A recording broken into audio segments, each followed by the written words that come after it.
am Jackie Jing, and I'm with Joshua Yale, and we are breaking down the top superhero movies. We have a list of the top 25 on IGN.com. You can check that out yourself, but we're going to be talking about the top 3. And at number 3 is Superman from 1978, one of my favorites. Yeah, Superman the movie. This really was superhero movies before we had superhero movies, right? This set the standard, and it was the most pure and wonderful thing possible thanks to the casting of Christopher Reeve as Clark Kent, the perfect Superman, really embodied everything that the Big Blue Boy Scout embodies. And other great castings is, of course, Gene Hackman, who put his staple on Lex Luthor, and he's instantly iconic by being really funny, but also just deliciously evil. Yeah, oh my God, I love Gene Hackman. I also love Margot Kidder. I thought she was like the greatest Lois Lane, like very independent and sassy, and you knew why the innocent Clark Kent, Christopher Reeve Superman fell in love with her. So big fan of the casting. I also will never forget the music in it. I mean, obviously, John Williams score. Yeah, he's so epic. And we were talking earlier, there's just so many epic scenes. This was really one of the first superhero movies I ever really got into. So I remember when I was a kid, I just used to like watch it over and over and over again. And I absolutely loved the scene where he like rewinds time for love. And I was like a little kid and I was like, wow, love is so powerful that Superman rewinds time. But yeah, it's definitely one of my absolute favorites. Yes, my favorite scene is the part where he's chasing after the missile, and that John Williams music kicks in, and this is like, there's a great example of this is Superman, because he goes and puts his hands and his face into like the giant fire coming out of the back of it to turn it upward into space. So epic, so awesome. Yeah, so let's talk about number 2 though, and that's Captain America Winter Soldier, and you're a big fan of this one. Yes, this one, we talk about how Superman was this great shining beacon of like hope and optimism and justice. This, we have Marvel's version of Superman, Captain America, who's saying that the world isn't quite like that, right? It's a real lesson that, hey, you've trusted S.H.I.E.L.D. this whole time. Spoilers, Hydra has infested it.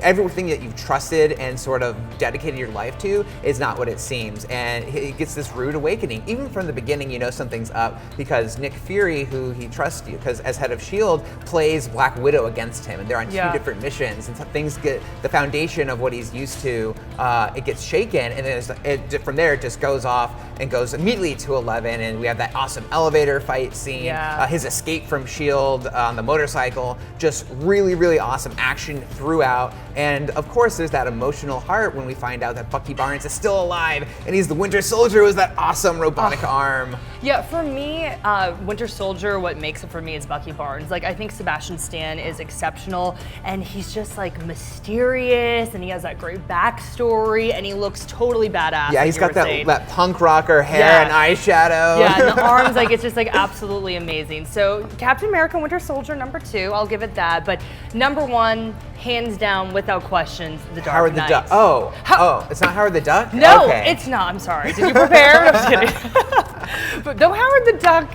I think, is in our top 25 list. Is it really? I think it might. Check it I don't know. out. I know. I was like, we actually have to check out the list. Let's talk about The Dark Knight, which is, of course, I think it's as close as you can get to having a unanimous best superhero movie ever.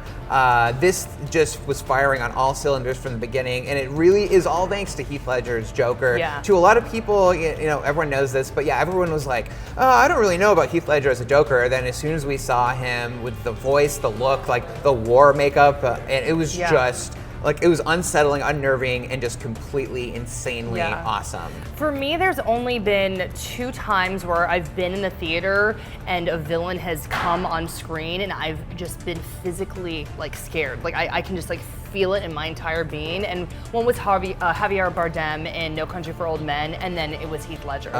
Literally, he came on screen and just like some of his monologues, just like they irked me to my core. And I've never felt like that just like watching a movie, like his performance was just so epic. And then I was telling you earlier, I mean, my favorite villains are Joker and Two-Face. So I mean, like, this movie for me, I was just like, oh my God, I'm like loving absolutely everything.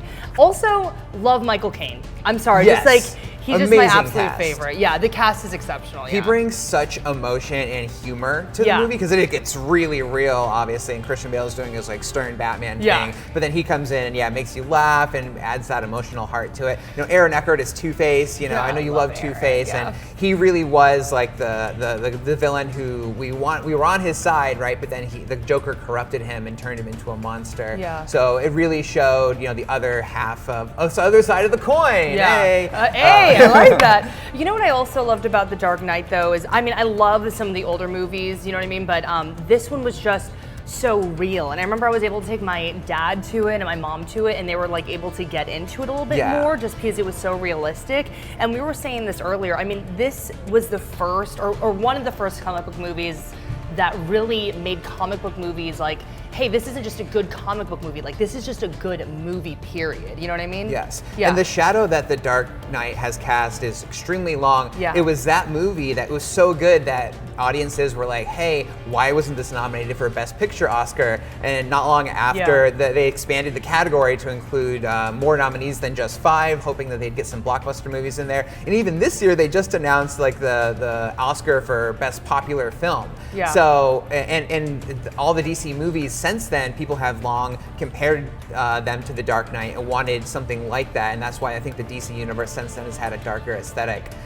Because they're following in the Dark Knight's footsteps in its shadow. Yeah. But yeah, and if I had to pick one scene that was my favorite, and there are a lot, it's actually just the long stretch of the action scene where the Joker jumps the police convoy and Batman has to defend it, loses the Batmobile, comes out in the Bat Pod. Then there's that scene where he like goes up the wall with it and comes back, and there's that iconic scene of the Joker being like, hit me. It's like, oh my gosh. Oh, see, for me, it's any monologue with Heath Ledger, like when he's talking about how he got his scars.